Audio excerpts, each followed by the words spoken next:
Success ഫയലിലേക്ക് സ്വാഗതം. SSCRT text book social science ഉള്ള ഇന്ത്യൻ ഭരണഘടനയിലെ അധികാര വിന്യാസം എന്ന അധ്യായത്തിൽ നിന്നുമുള്ള 100-ൽ കൂടുതൽ ചോദ്യങ്ങളാണ് നമ്മൾ ഇന്നത്തെ ഒരു ക്ലാസ്സിലൂടെ നോക്കാൻ പോകുന്നത്.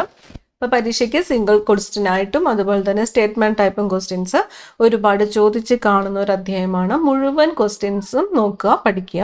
അപ്പോൾ നമുക്ക് സ്റ്റാർട്ട് ചെയ്യാം. ആദ്യത്തെ ചോദ്യം, നമ്മുടെ പരമോന്നത നീതിപീഠമായ സുപ്രീം കോടതി നിലവിൽ വന്ന തീയതി എന്ന്. സുപ്രീം കോടതി നിലവിൽ വന്ന തീയതി 1950 ജനുവരി 28 1950 ജനുവരി 28 സുപ്രീം കോടതി നിലവിൽ വന്നത്. ഇന്ത്യയുടെ സുപ്രീം കോടതി സ്ഥിതി ചെയ്യുന്നത് എവിടെയാണ്? സുപ്രീം കോടതി എവിടെയാണ് സ്ഥിതി ചെയ്യുന്നത്? ന്യൂഡൽഹിയിലാണ്. ന്യൂഡൽഹി. സുപ്രീം കോടതി ജഡ്ജിമാരുടെ ഔദ്യോഗിക വിരമിക്കൽ പ്രായപരിധി എത്രയാണ്? സുപ്രീം കോടതി ജഡ്ജിമാരുടെ ഔദ്യോഗിക വിരമിക്കൽ പ്രായപരിധി എന്ന് പറയുന്നത് 65 വയസ്സാണ്. 65 വയസ്സ്. ഈ ക്ലാസ്സിൽ നിങ്ങൾക്കായിട്ടുള്ള ചോദ്യം, ഹൈക്കോടതി ജഡ്ജിമാരുടെ വിരമിക്കൽ പ്രായപരിധി എത്രയെന്ന് കമന്റ് ചെയ്യുക. ഹൈക്കോടതി ജഡ്ജിമാരുടെ വിരമിക്കൽ പ്രായപരിധി. സുപ്രീം കോടതി ജഡ്ജിമാരുടെ വിരമിക്കൽ പ്രായപരിധി 65 വയസ്സാണ്. കാലാവധിക്ക് മുൻപായി സുപ്രീം കോടതി ജഡ്ജിമാരെ നീക്കം ചെയ്യാനുള്ള അധികാരം ആർക്കാണ് ഉള്ളത്? കാലാവധിക്ക് മുമ്പായിട്ട് സുപ്രീം കോടതി ജഡ്ജിമാരെ നീക്കം ചെയ്യാനുള്ള അധികാരം ആർക്കാണ്? പാർലമെന്റിനാണ്. പാർലമെന്റിന്. ചീഫ് ജസ്റ്റിസ് ഉൾപ്പെടെയുള്ള മറ്റ് സുപ്രീം കോടതി ജഡ്ജിമാരെ നിയമിക്കുന്നതും അവരുടെ രാജി സ്വീകരിക്കുന്നതും ആരാണ്? ചീഫ് ജസ്റ്റിസ് ഉൾപ്പെടെയുള്ള സുപ്രീം കോടതി ജഡ്ജിമാരെ നിയമിക്കുന്നതും അവരുടെ രാജി സ്വീകരിക്കുന്നതും രാഷ്ട്രപതിയാണ്. നിയമിക്കുന്നതും രാഷ്ട്രപതിയാണ്, രാജി സ്വീകരിക്കുന്നതും രാഷ്ട്രപതിയാണ്. ഭരണഘടനയുടെ പരമോന്നത വ്യാഖ്യാതാവായും മൗലികാവകാശങ്ങളുടെ സംരക്ഷകനായും നിലകൊള്ളുന്ന സംവിധാനം ഏത്? ഭരണഘടനയുടെ പരമോന്നത വ്യാഖ്യാതാവ് അതുപോലെ മൗലിക അവകാശങ്ങളുടെ സംരക്ഷകൻ സുപ്രീം കോടതിയാണ്. ഇന്ത്യയിലെ ഏറ്റവും ഉയർന്ന അപ്പീൽ കോടതി ഏത് എന്ന് ചോദിച്ചാൽ ഏതാണ്? സുപ്രീം കോടതിയാണ്. രാഷ്ട്രപതി ആവശ്യപ്പെടുന്ന ഭരണഘടനാ വിഷയങ്ങളിൽ ഉപദേശം നൽകുവാനുള്ള സുപ്രീം കോടതിയുടെ അധികാരം ഏത് പേരിൽ അറിയപ്പെടുന്നു? ആവശ്യപ്പെടുമ്പോഴാണ്? രാഷ്ട്രപതി. രാഷ്ട്രപതി ആവശ്യപ്പെടുന്ന ഭരണഘടനാ വിഷയങ്ങളിൽ ഉപദേശം നൽകുവാനുള്ള സുപ്രീം കോടതിയുടെ അധികാരമാണ് ഉപദേശക അധികാരം എന്ന് അറിയപ്പെടുന്നത്. ഉപദേശക അധികാരം. പാർലമെന്റ് പാസാക്കുന്ന നിയമങ്ങളും കാര്യനിർവഹണ വിഭാഗം പുറപ്പെടുവിക്കുന്ന ഉത്തരവുകളും ഭരണഘടന വിരുദ്ധമാണെങ്കിൽ അസാധുവായി പ്രഖ്യാപിക്കുവാനുള്ള സുപ്രീം കോടതിയുടെ പ്രത്യേക അധികാരം എന്താണ്? പാർലമെന്റ് പാസാക്കുന്ന നിയമം അതുപോലെ തന്നെ കാര്യനിർവഹണ വിഭാഗം പുറപ്പെടുവിക്കുന്ന ഉത്തരവുകൾ ഇവ ഭരണഘടന വിരുദ്ധമാണെങ്കിൽ ഇത് അസാധുവായിട്ട് പ്രഖ്യാപിക്കുവാനുള്ള സുപ്രീം കോടതിയുടെ പ്രത്യേക അധികാരമാണ് നീതിന്യായ പുനരവലോകനം. നീതിന്യായ പുനരവലോകനം. ഭരണഘടനാ നിർമ്മാണ സഭയിൽ ലക്ഷ്യപ്രമേയം അവതരിപ്പിച്ചത് ആര്? ലക്ഷ്യപ്രമേയം അവതരിപ്പിച്ചത് ജവഹർലാൽ നെഹ്റു. ജവഹർലാൽ നെഹ്റു ഭരണഘടനാ നിർമ്മാണ സഭയിൽ ലക്ഷ്യപ്രമേയം അവതരിപ്പിച്ച തീയതി എന്നാണ്. ലക്ഷ്യപ്രമേയം അവതരിപ്പിച്ച തീയതി 1946 ഡിസംബർ 13. 1946 ഡിസംബർ 13. ലക്ഷ്യപ്രമേയം അവതരിപ്പിച്ചത് ജവഹർലാൽ നെഹ്റു. അവതരിപ്പിച്ച തീയതി 1946 ഡിസംബർ 13. ഇന്ത്യൻ ഭരണഘടനയുടെ ആമുഖം ആരംഭിക്കുന്നത് ഏത് വാക്കുകളോടെയാണ്? ഇന്ത്യൻ ഭരണഘടനയുടെ പ്രീയാമ്പിൾ ആമുഖം ആരംഭിക്കുന്നത് ഭാരതത്തിലെ ജനങ്ങളായ നാം എന്നാണ്. ഭാരതത്തിലെ ജനങ്ങളായ നാം എന്നാണ് ആരംഭിക്കുന്നത്. രാഷ്ട്രത്തിന്റെ ഐക്യവും അഖണ്ഡതയും ഉറപ്പുവരുത്താൻ വളർത്തേണ്ടതായി ആമുഖത്തിൽ നിഷ്കർഷിക്കുന്ന മൂല്യം എന്താണ്? ആമുഖത്തിൽ നിഷ്കർഷിക്കുന്ന മൂല്യം സാഹോദര്യം എന്നതാണ്. സാഹോദര്യം. ഭരണഘടനാ നിർമ്മാണ സഭയിൽ ഭരണഘടന അംഗീകരിച്ച തീയതി ഏതാണ്? ഭരണഘടനാ നിർമ്മാണ സഭയിൽ ഭരണഘടന അംഗീകരിച്ച തീയതി 1949 നവംബർ 26. 1949 നവംബർ 26. ആമുഖത്തിൽ സമധർമ്മ, മതേതര അതായത് സോഷ്യലിസ്റ്റ്, സെക്യുലർ എന്നീ വാക്കുകൾ കൂട്ടിച്ചേർത്ത ഭരണഘടനാ ഭേദഗതി ഏതാണ്? 42ാം ഭരണഘടനാ ഭേദഗതി പ്രകാരം. അത് ഏത് വർഷമാണ്? 1976. വർഷം പ്രത്യേകം നോട്ട് ചെയ്യുക. 1976 42ാമത്തെ ഭരണഘടനാ ഭേദഗതിയിലൂടെയാണ് ആമുഖത്തിലെ ഏതൊക്കെ വാക്കുകളാണ്? സമധർമ്മ, അതുപോലെ മതേതര, സോഷ്യലിസ്റ്റ് ആൻഡ് സെക്യുലർ എന്നീ വാക്കുകൾ കൂട്ടിച്ചേർത്തത്. 42ാം ഭരണഘടനാ ഭേദഗതി പ്രകാരം രാഷ്ട്രത്തിന്റെ ഐക്യം എന്നതിനോടൊപ്പം കൂട്ടിച്ചേർത്ത വാക്ക് ഏതാണ്? രാഷ്ട്രത്തിന്റെ ഐക്യം എന്നതിനോടൊപ്പം കൂട്ടിച്ചേർത്തത് അഖണ്ഡത. വാക്ക് ഏതാണ്? അഖണ്ഡത. 42ാം ഭരണഘടനാ ഭേദഗതിയിലെ മാറ്റങ്ങൾ നിലവിൽ വന്ന തീയതി ഏതെന്ന് ചോദിച്ചാലോ? നിലവിൽ വന്ന തീയതി 1977 ജനുവരി 3-നാണ്. 1977 ജനുവരി 3-നാണ് 42ാം ഭരണഘടനാ ഭേദഗതിയിലെ മാറ്റങ്ങൾ നിലവിൽ വന്നത്. 1977 ജനുവരി 3.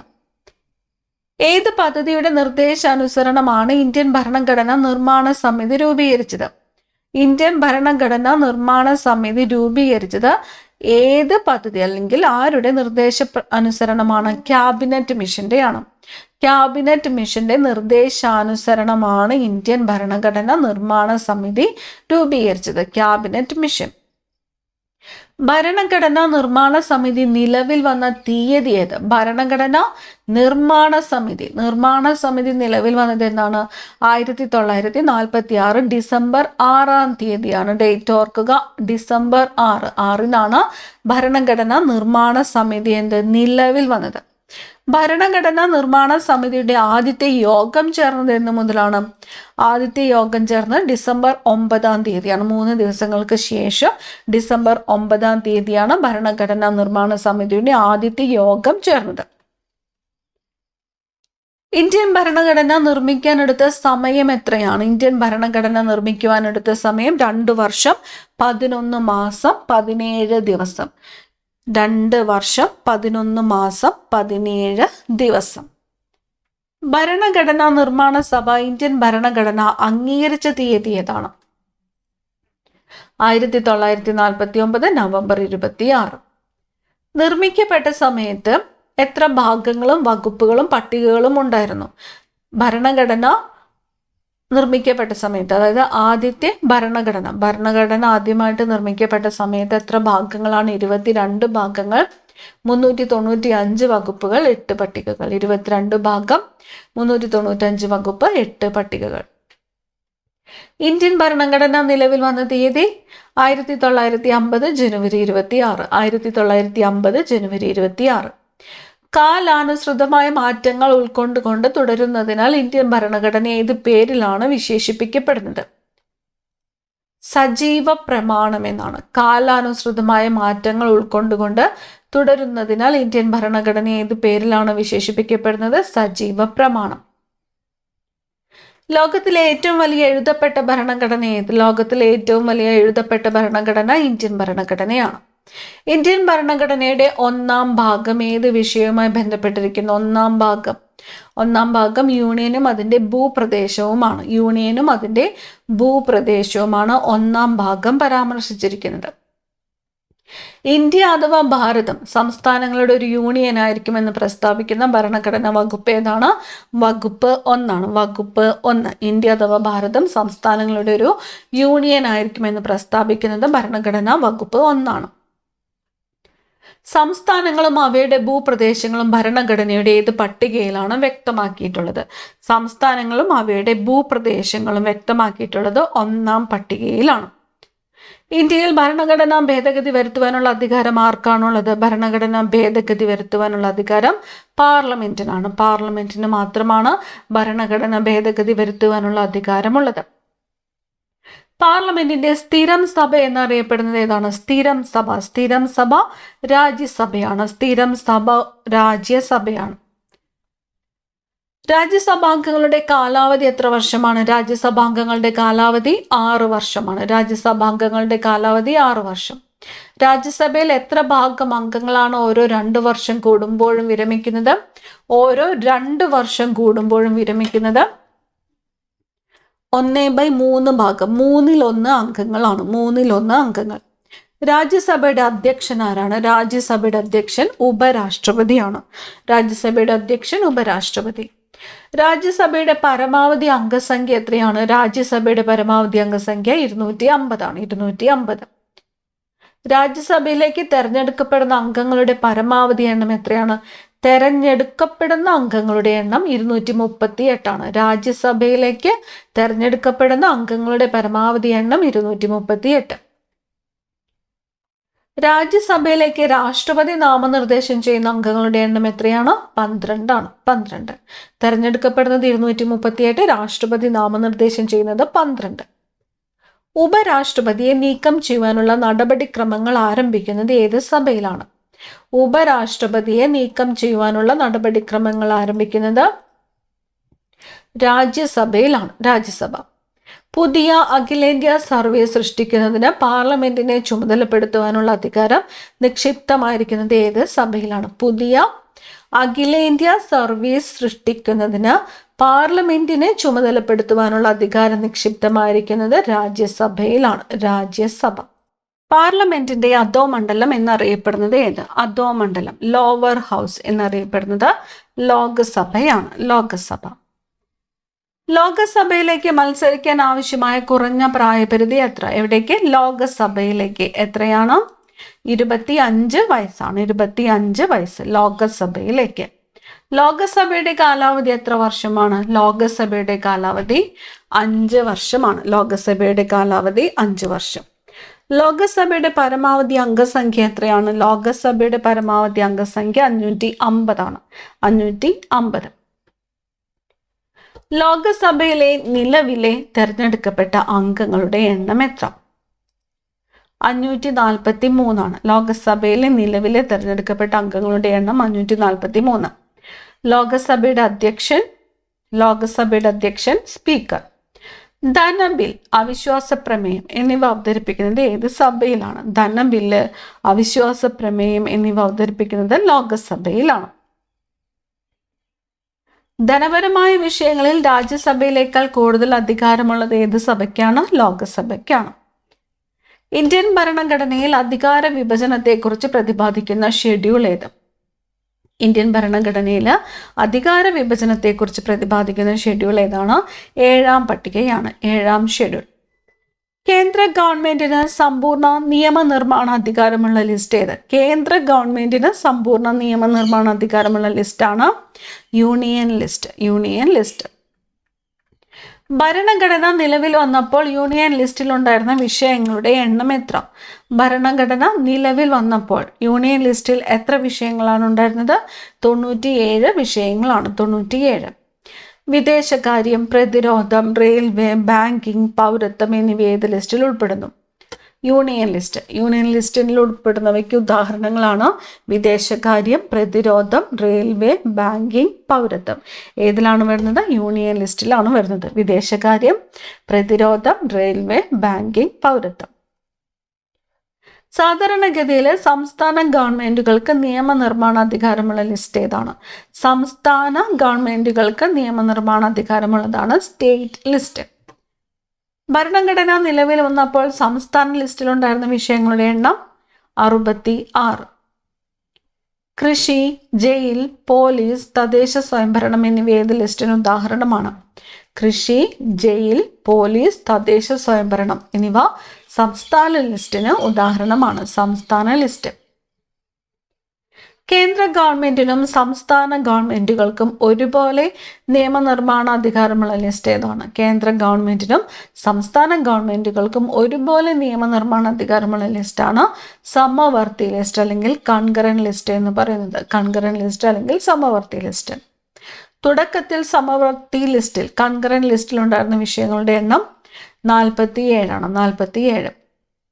വിദ്യാഭ്യാസം, വനം, ട്രേഡ് യൂണിയനുകൾ, വിവാഹം, ജനന മരണ രജിസ്ട്രേഷൻ എന്നിവ ഏത് ലിസ്റ്റിൽ ഉൾപ്പെടുന്നു? ഏതൊക്കെയാണ്? വിദ്യാഭ്യാസം, വനം, ട്രേഡ് യൂണിയനുകൾ, വിവാഹം, ജനന മരണ രജിസ്ട്രേഷൻ എന്നിവ വരുന്നത് കൺകറന്റ് ലിസ്റ്റ് അല്ലെങ്കിൽ സമവർത്തി ലിസ്റ്റിലാണ്. ഏതൊക്കെയാണ്? വിദ്യാഭ്യാസം, വനം, ട്രേഡ് യൂണിയനുകൾ, വിവാഹം, ജനന മരണ രജിസ്ട്രേഷൻ.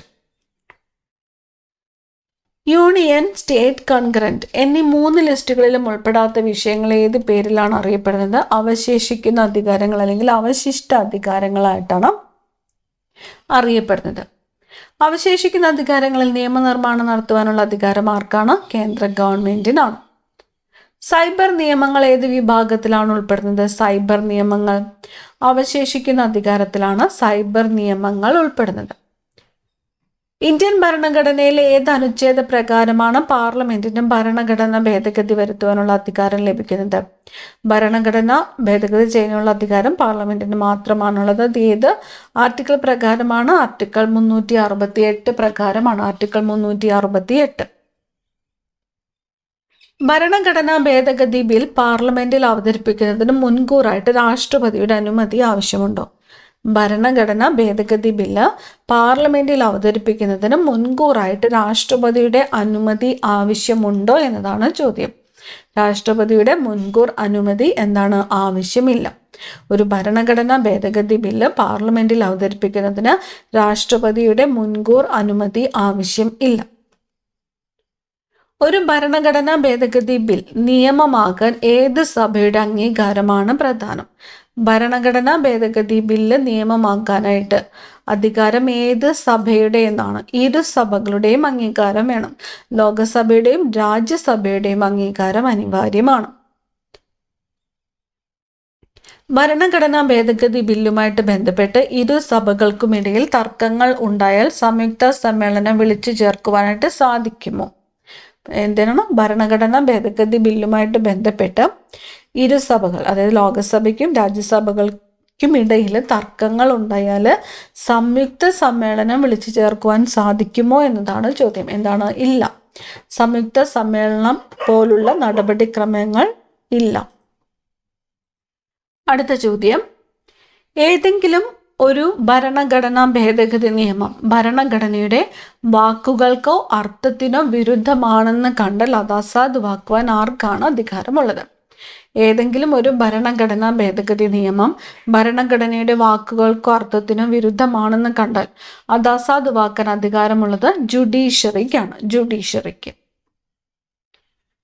ഇന്ത്യൻ ഭരണഘടന ഭേദഗതി ചെയ്യുന്നതിനുള്ള പ്രധാന രീതികൾ ഏതൊക്കെയാണ്? ഇന്ത്യൻ ഭരണഘടന ഭേദഗതി ചെയ്യുന്നത് 3 പ്രധാന രീതികളാണ്. അയവുള്ള ഭേദഗതി, ദൃഢമായ ഭേദഗതി, അതിദൃഢമായ ഭേദഗതി. കേവല ഭൂരിപക്ഷത്തിലൂടെ സാധാരണ നിയമനിർമ്മാണത്തിന് സമാനമായി വരുത്താവുന്ന ഭേദഗതി രീതി ഏത് പേരിൽ അറിയപ്പെടുന്നു? അയവുള്ള ഭേദഗതി. പാർലമെന്റിന്റെ ഇരു സഭകളുടെയും പ്രത്യേക ഭൂരിപക്ഷം ആവശ്യമായ ഭേദഗതി രീതി ഏതാണ്? പാർലമെന്റിന്റെ ഇരു സഭകളുടെയും പ്രത്യേക ഭൂരിപക്ഷം ആവശ്യമായ ഭേദഗതി ദൃഢമായ ഭേദഗതിയാണ്. മൗലിക അവകാശങ്ങൾ, മാർഗനിർദ്ദേശക തത്വങ്ങൾ എന്നിവയിൽ ഭേദഗതി വരുത്താൻ ഏത് രീതിയാണ് ഉപയോഗിക്കുന്നത്? മൗലിക അവകാശങ്ങൾ, മാർഗനിർദ്ദേശക തത്വങ്ങൾ എന്നിവയിൽ ഭേദഗതി വരുത്താനായിട്ട് ഉപയോഗിക്കുന്നത് ദൃഢമായ ഭേദഗതിയാണ്. പാർലമെന്റിന്റെ ഇരു സഭകളുടെയും പ്രത്യേക ഭൂരിപക്ഷത്തോടൊപ്പം പകുതിയിൽ കുറയാത്ത സംസ്ഥാനങ്ങളുടെ അംഗീകാരവും ആവശ്യമായ ഭേദഗതി രീതി ഏത്?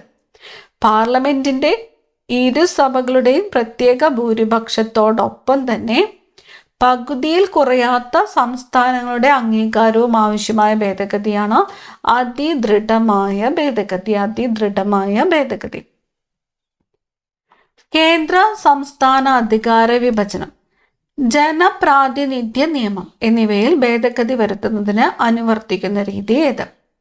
കേന്ദ്ര സംസ്ഥാന അധികാര വിഭജനം, ജനപ്രാതിനിധ്യ നിയമം എന്നിവയിൽ ഭേദഗതി വരുത്തുന്നതിന് അനുവർത്തിക്കുന്ന രീതിയാണ് അതിദൃഢമായ ഭേദഗതി. നിയമങ്ങളുടെയും നയങ്ങളുടെയും നടപ്പിലാക്കൽ, ഭരണനിർവഹണം എന്നീ ചുമതലകൾ നിർവഹിക്കുന്ന ഗവൺമെന്റിന്റെ വിഭാഗം ഏത്? നിയമങ്ങളുടെയും നയങ്ങളുടെയും നടപ്പിലാക്കൽ, ഭരണനിർവഹണം എന്നീ ചുമതലകൾ നിർവഹിക്കുന്ന ഗവൺമെന്റിന്റെ വിഭാഗമാണ് കാര്യനിർവഹണ വിഭാഗം. കാര്യനിർവഹണ വിഭാഗം. കേന്ദ്ര കാര്യനിർവഹണ വിഭാഗത്തിൽ ഉൾപ്പെടുന്നവർ ആരൊക്കെയാണ്? കേന്ദ്ര കാര്യനിർവഹണ വിഭാഗത്തിൽ ഉൾപ്പെടുന്നവർ ആരൊക്കെയാണ്? രാഷ്ട്രപതി, ഉപരാഷ്ട്രപതി, പ്രധാനമന്ത്രി തലവനായ മന്ത്രിസഭ. രാഷ്ട്രപതി, ഉപരാഷ്ട്രപതി, പ്രധാനമന്ത്രി തലവനായ മന്ത്രിസഭ.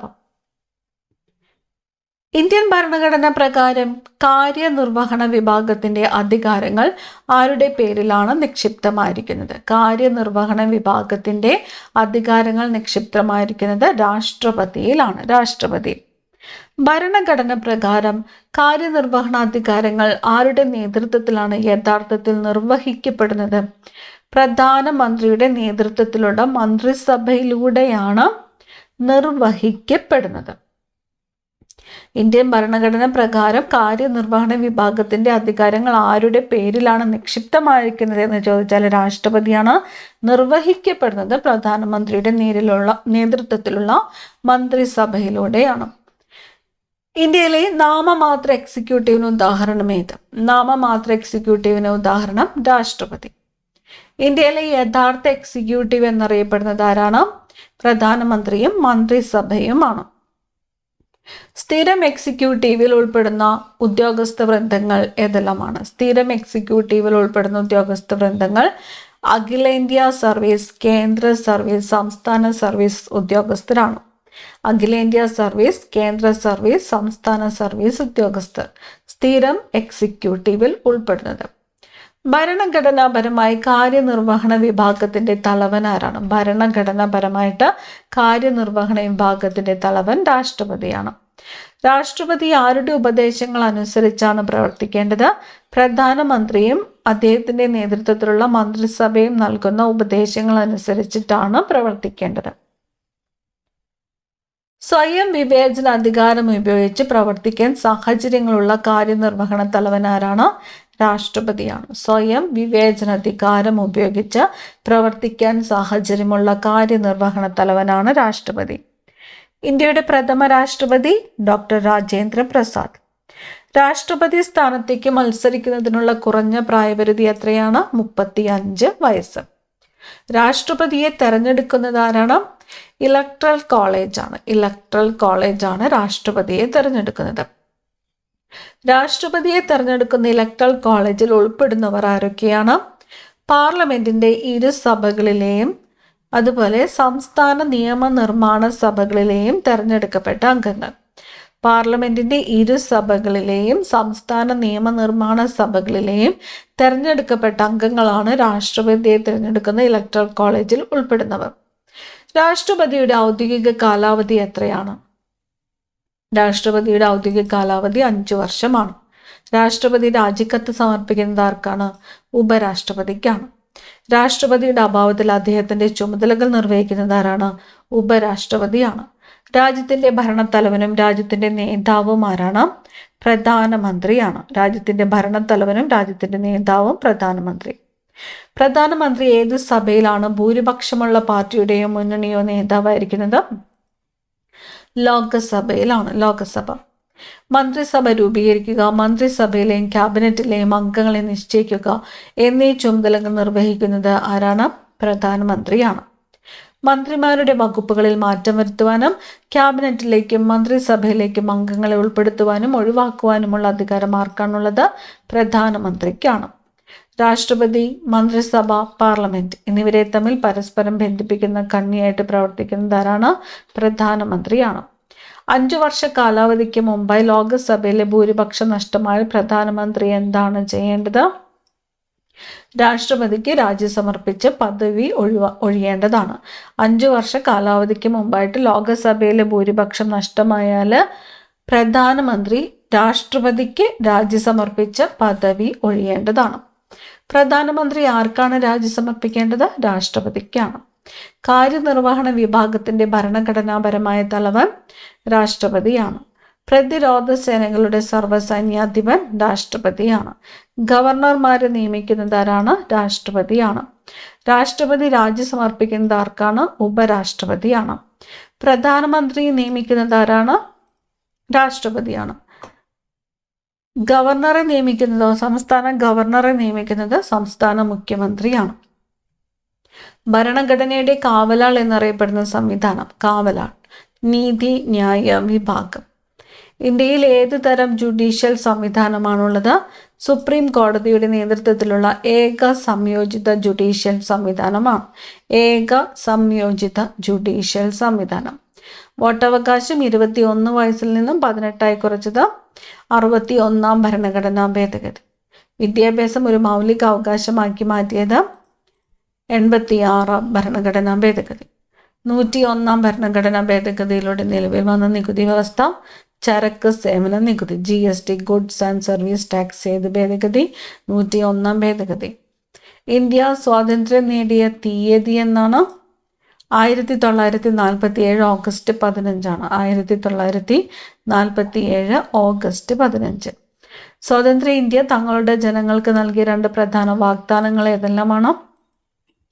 ജനാധിപത്യ ഭരണക്രമവും ക്ഷേമരാഷ്ട്ര നിർമ്മാണവും. ജനാധിപത്യ ഭരണക്രമവും ക്ഷേമരാഷ്ട്ര നിർമ്മാണവും. ഓരോ വ്യക്തിക്കും വ്യക്തിത്വം ഉറപ്പുവരുത്താൻ ഭരണഘടന നൽകുന്ന അവകാശങ്ങൾ മൗലിക അവകാശങ്ങൾ. പൗരന്മാർക്ക് രാഷ്ട്രത്തോടും സമൂഹത്തോടുമുള്ള ഉത്തരവാദിത്തങ്ങൾ ഏത് പേരിൽ അറിയപ്പെടുന്നു? മൗലിക കടമകൾ. ഭാരതത്തിന്റെ സാമൂഹിക സാമ്പത്തിക അഭിവൃദ്ധിക്ക് രാഷ്ട്രത്തിന് നൽകിയിട്ടുള്ള നിർദ്ദേശങ്ങൾ ഏതെല്ലാമാണ്? മാർഗനിർദ്ദേശക തത്വങ്ങൾ. അവസാനത്തെ ചോദ്യം, ഭരണഘടനയുടെ അനുച്ഛേദം 1(3) പ്രകാരം ഭാരതത്തിന്റെ ഭൂപ്രദേശങ്ങളിൽ ഉൾപ്പെടുന്നവ ഏതെല്ലാമാണ്? ഭാരതത്തിന്റെ ഭൂപ്രദേശത്തിൽ ഉൾപ്പെടുന്നത് സംസ്ഥാനങ്ങളുടെ ഭൂപ്രദേശങ്ങൾ, 1-ാം പട്ടികയിൽ പറഞ്ഞിട്ടുള്ള യൂണിയൻ പ്രദേശങ്ങൾ, ആർജിക്കുന്ന മറ്റ് ഭൂപ്രദേശങ്ങൾ. അനുച്ഛേദം 1(3) പ്രകാരം സംസ്ഥാനങ്ങളുടെ ഭൂപ്രദേശങ്ങൾ, 1-ാം പട്ടികയിൽ പറഞ്ഞിട്ടുള്ള യൂണിയൻ പ്രദേശങ്ങൾ, ആർജിക്കുന്ന മറ്റ് ഭൂപ്രദേശങ്ങൾ. അടുത്ത ക്ലാസ്സിൽ കാണാം. Thank you.